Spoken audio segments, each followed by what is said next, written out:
नमस्कार विद्यार्थी मित्रांनो, मी अमोल दैफळे, मुंबई पोलीस। मित्रांनो, आज आपण एक नवीन उपक्रम करत आहोत, तो म्हणजे इथून मागे भरतीला विचारण्यात आलेले प्रश्न आणि त्यावरती आपण आज टेस्ट घेणार आहोत।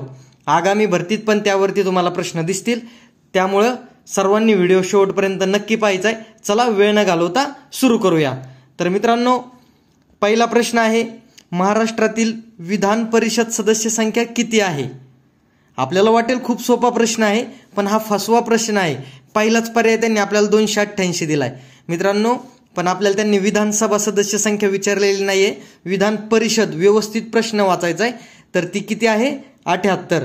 आणि विधानसभेची सदस्य संख्या जर विचारली तर ती आहे 288। चला पुढील प्रश्न पाहूया। राष्ट्रपती यांना दयेचा अधिकार कोणत्या कलमाने प्राप्त झाला आहे? मित्रांनो, हा पण खूप वेळेस विचारलेला प्रश्न आहे।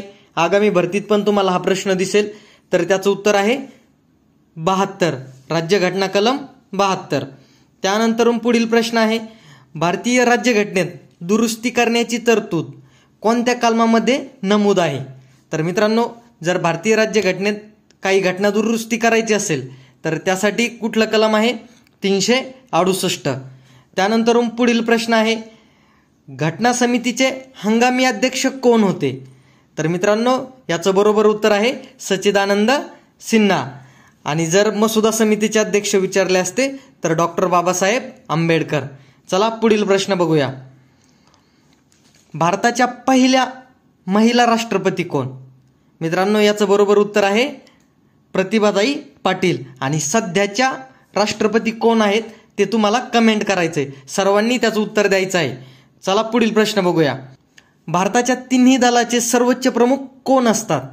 तर मित्रांनो, याचं उत्तर आहे राष्ट्रपती। चला पुढील प्रश्न बघूया। भारतीय राज्यघटना केव्हा स्वीकृत करण्यात आली? तर याचं उत्तर आहे, आणि हा फसवा प्रश्न आहे बरं का, त्यांनी स्वीकृत करण्यात आली विचारलं आहे। अंमलात आले आणि स्वीकृत करण्यात आली यात फरक आहे।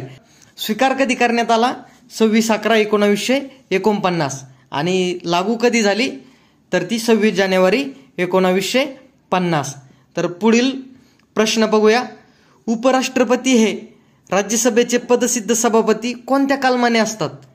तर त्याचं उत्तर आहे राज्यघटना कलम 64, त्यामध्ये तरतूद आहे। सर्वात मोठी लिखित राज्यघटना कोणत्या देशाची आहे? तर त्याचं बरोबर उत्तर आहे तो म्हणजे आपला भारत देश। चला पुढील प्रश्न बघूया। भारतीय राज्यघटनेत एकूण किती परिशिष्टे आहेत? तर मित्रांनो, एकूण परिशिष्टे किती आहेत? तर ते उत्तर आहे 12। अशा प्रकारे आपला व्हिडिओ पूर्ण झालेला आहे। व्हिडिओ कसा वाटला कमेंटमध्ये नक्की सांगा। असेच आणखी व्हिडिओ बनवायचे का ते पण कळवा।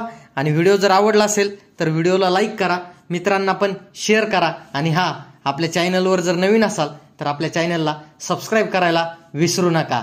चला थांबूया। जय हिंद, जय महाराष्ट्र।